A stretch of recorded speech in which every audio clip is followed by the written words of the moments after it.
Fish. I want to start applying more critical thinking to my everyday life, but I don't know where to start.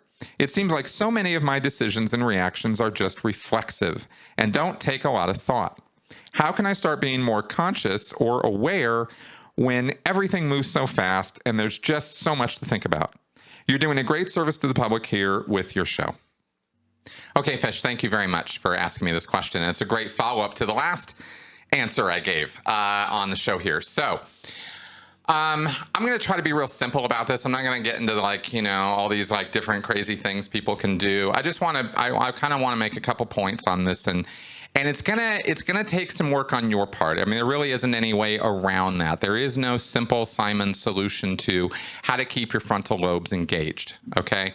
When you're talking about rational thought or calm, chill, let me really think things through, we're talking about engaging the frontal lobes. And in order to do that, you can't be in fight or flight mode. You can't be all revved up. You can't be high on adrenaline and I'm ready to go, right? That's the exact opposite of the calm, cool, collected thinking man or woman.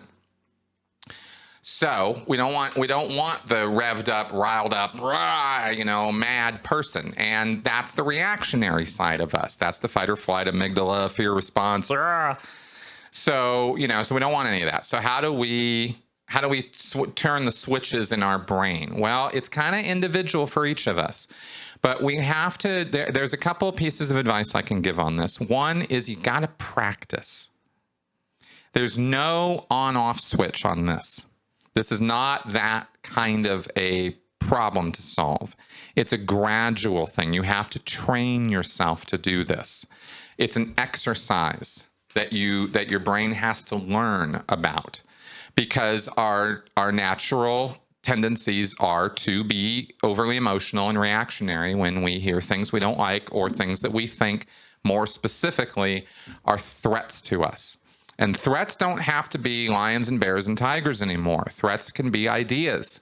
Threats can be words. We can now, that's the level that we operate on in modern society for a lot of the things we do now. And so threat assessment that is done now is very conceptual rather than actually physical in a great many ways. Harmful ideas, things that, ideas we disagree with, ideologies, belief sets, things like that, right? We find these things actually as threatening now as people used to think about, spears being jabbed at you. So they're not necessarily that threatening, but we can overestimate the threat of an idea or a belief set or something we disagree with. We can. And in fact, we generally are pretty good at that. So you have to practice working on your threat assessment, basically, so that you're more capable of recognizing when something is simply something you're not used to, something's new, something that might be different for you, whether it's an idea, concept, action, event, whatever. Acceptance isn't agreement and tolerance isn't agreement. But if you start approaching the world from the point of view that you're not all that, nobody else is all that, and everybody's got their own ideas, and they've got very good reasons for having those ideas as far as they're concerned. If you just understand that much, then it's easier to not feel so threatened by other people's ideas or concepts or wishes or desires even. Just because somebody wants something doesn't mean that it has to be a threat to you or anybody else. Who are they? Where are they? What kind of influence do they have? I mean, these are questions that are very important to the threat assessment, but in a great many cases on social media, I don't see people asking those questions before they start freaking out about stuff. Myself included in the past in times. Okay, absolutely. So this is something that I practice or try to practice all the time. Doesn't mean I'm always successful at it, and neither will you be. Don't kill yourself about that. Don't get down on yourself about that. This is something that is not at all. Critical thinking is not natural to us. It is a discipline. It's the same kind of discipline as martial arts training. Like, really think about it that way. And if you want to get a black belt in it, you're going to have to work. There just isn't any other way to do it. The practice involves learning about and practicing in whatever way. See, here's the thing about this is sort of you can go to school, you can go to classrooms, you can read books, you can assimilate information about this. And there's a lot of information. I've produced lots of videos about critical thinking. Other people have done way better work than I have on it. And you can read this stuff and learn about it. But you can't treat it like an academic exercise. It's not some ivory tower thing where, okay, well, when everything's cool and calm, I'm a great critical thinker, but in the moment I kind of suck. Well, that's where you have to work on the impulse control and that point of tolerance and understanding of where other people are coming from.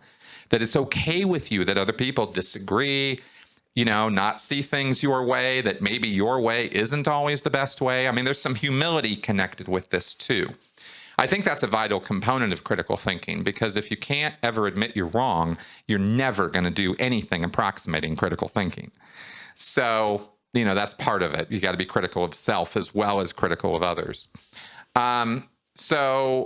So this is something that you practice, okay? And like I said, you have to practice it though, however is best for you, right? And I don't want to make things, I don't want to dump it all back on you. I mean, but there are things you can do, everything from daily meditation exercises to disciplining yourself to count to 10, maybe even just in the moment.